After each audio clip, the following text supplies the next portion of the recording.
Hey there everybody, it's Mike, the Vanagon Geek, hanging out in my van again. Doing a couple videos today because I'm working on the van, prepping for a road trip up to Descend on Bend here in a few days. Going through a lot of things, pulling out stuff I'm not going to use, checking things, fixing fuel tanks, checking extra parts and so forth. So you may have seen my other videos. I'm probably wearing the same thing because I've got my dirty clothes on today. But anyways, one of the things that I've had a lot of comments on in some of my videos and in person is charging ports and such. I know that there are a lot of different options for charging ports and charging devices in your vans using auxiliary systems and so forth. One of the hacks I did that has proven to be super handy was putting one of the small little charging panels back here in the back end of the van, so that when you're sleeping at night, you want to charge your phones or keep a fan running, stuff like that, you're not having to crawl up towards the front. So I just want to show you that really quick. So I went ahead and drilled out part of the spice tray here.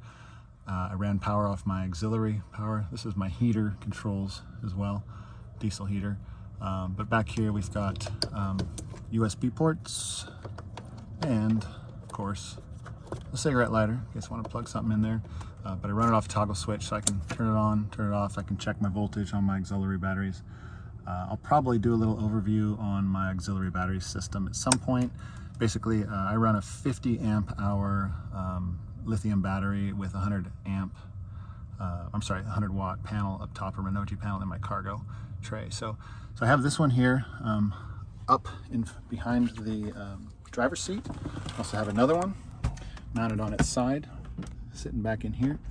And so I keep a little mobile charger, a little portable charger in this one so I can see what it's running. But I've got USB cigarette, and that's what I plug my fridge into.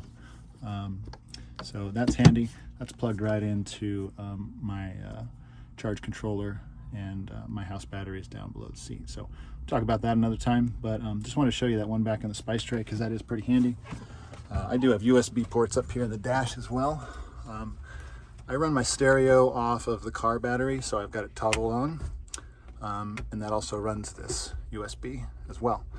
I can charge my phone off the stereo too if I need to, but those are handy. Usually when we're camping, we're using a little Bluetooth speaker, so I don't use the stereo a lot when we're camping. But anyways, so those are my three main areas of charging. So that one's pretty easy to do. You just got to get the wires back here and cut that out and make it look all clean. I use rivets to put it in, but you could use nuts and bolts or something like that. So anyways, I'm going to continue working on the van, getting ready for a road trip. Feel free to leave comments below. I do know that there's a couple of our local Vanagon friends who make some of these panels for you. Chris Comacho is one of them with Uniwerks Design, and I highly recommend his products. So check him out and tell him I sent you, and I will see you on the trail. Thanks.